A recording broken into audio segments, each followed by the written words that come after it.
ভারতে বাংলাদেশের সহকারী হাইকমিশনে দেশটির নাগরিকদের হামলা ও পশ্চিমবঙ্গের মুখ্যমন্ত্রী মমতা বন্দ্যোপাধ্যায়ের মন্তব্যের জের ধরে চরম উত্তপ্ত হয়ে উঠেছে ভারত বাংলাদেশ সম্পর্ক। বাংলাদেশের বিরুদ্ধে লাগামহীন অপপ্রচার ও ভিত্তিহীন বিবৃতি দিয়ে সুবিধা করতে না পারায় এখন অরাজকতা করতে মাঠে নেমেছে ভারতের উগ্র হিন্দুত্ববাদীরা। সোমবার বিতর্কিত হিন্দু পণ্ডিত চিন্ময় কৃষ্ণ দাসকে গ্রেফতারের প্রতিবাদে ত্রিপুরা রাজ্যের রাজধানী আগরতলায় বাংলাদেশ সহকারী হাইকমিশনে ভাঙচুর চালায় উগ্র বাংলাদেশ বিরোধীরা। ওই ঘটনার সময়কার কিছু ভিডিওতে দেখা যায় বিক্ষোভকারীরা বাংলাদেশের জাতীয় পতাকা নামিয়ে ফেলার পর তাতে আগুনও ধরিয়ে দিয়েছে। এছাড়া হাইকমিশন কার্যালয়ের কিছু সাইনবোর্ড ভাঙচুর করেও আগুন লাগিয়ে দেয় তারা।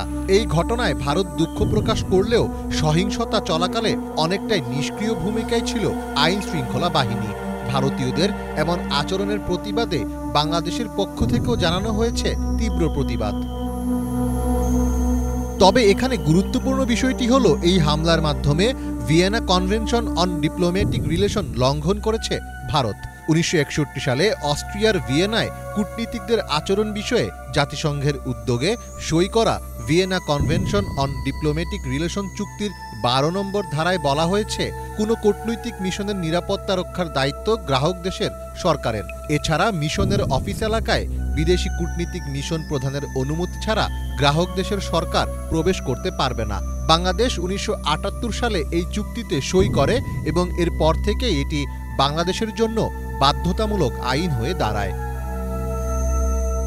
বাংলাদেশের বিরুদ্ধে বিষ বাষ্প ছড়ানোর ক্ষেত্রে সবচেয়ে বেশি সক্রিয় ভূমিকা রাখছে ভারতের পশ্চিমবঙ্গ ও ত্রিপুরা রাজ্য। এই দুই রাজ্যের ভারতীয়দের উগ্র আচরণ রীতিমতো হুমকি হয়ে উঠেছে বাংলাদেশের জন্য। উগ্র হিন্দুদের নানাভাবে উস্কানি দিয়ে আসছেন পশ্চিমবঙ্গের বিজেপি নেতা শুভেন্দু অধিকারী। 2025 সাল থেকে বাংলাদেশে ভারতীয় পণ্য সম্পূর্ণ বন্ধ করে দেওয়ার হুঁশিয়ারি দিয়েছেন তিনি। আমরা 25 সালে লাগাতার বন্ধ করে ওদের আলু পেঁয়াজ কি করে খায় আমরা সেটা দেখিয়ে দেব। আমাদের নাম ভারতবর্ষ। শুরুর দিকে বাংলাদেশ ইস্যুতে কিছুটা নীরব থাকলেও উদ্ভূত পরিস্থিতিতে নিজের উদার মানসিকতার খোলস ভেঙেছেন পশ্চিমবঙ্গের মুখ্যমন্ত্রী Mamata Bandyopadhyay.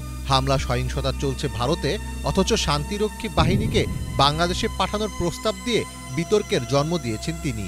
Government of India can take up the matter with the United Nations so that they can send the peacekeeping force in Bangladesh and they can rescue all people from Bangladesh.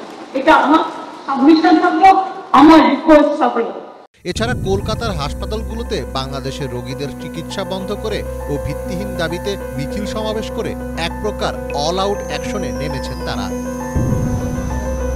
অন্যদিকে উস্কানিমূলক কর্মকাণ্ডের মাধ্যমে বাংলাদেশের বিরোধিতার চরম পর্যায়ে পৌঁছে গেছে ত্রিপুরা রাজ্যের উগ্রপন্থীরা। সোমবার আগরতলায় নাশকতা চালানোর আগের দিন ত্রিপুরা লাগোয়া বাংলাদেশের ফেনী সীমান্তের নো ম্যানস ল্যান্ডে ঢুকে বাংলাদেশ বিরোধী স্লোগান ও বিক্ষোভ করে উগ্র হিন্দুত্ববাদীরা। তারা ইসকনের পক্ষে এবং বাংলাদেশ সরকারের বিরুদ্ধে নানা স্লোগান দেন। সীমান্তের শূন্যরেখায় বাংলাদেশকে কটাক্ষ করে এমন আন্দোলনকে অস্বাভাবিক ও নিরাপত্তার জন্য হুমকি হিসেবে দেখছেন স্থানীয় বাসিন্দারা।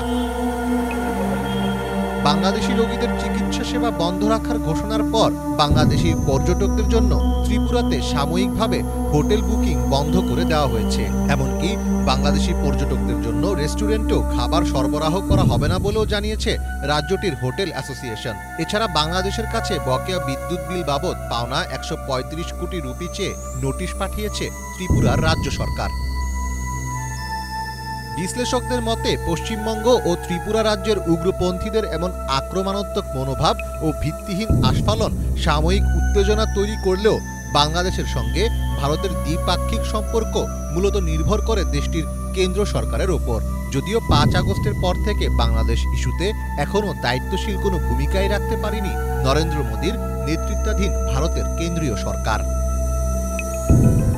মীর ফজলে রাব্বি, বাংলা ভিশন।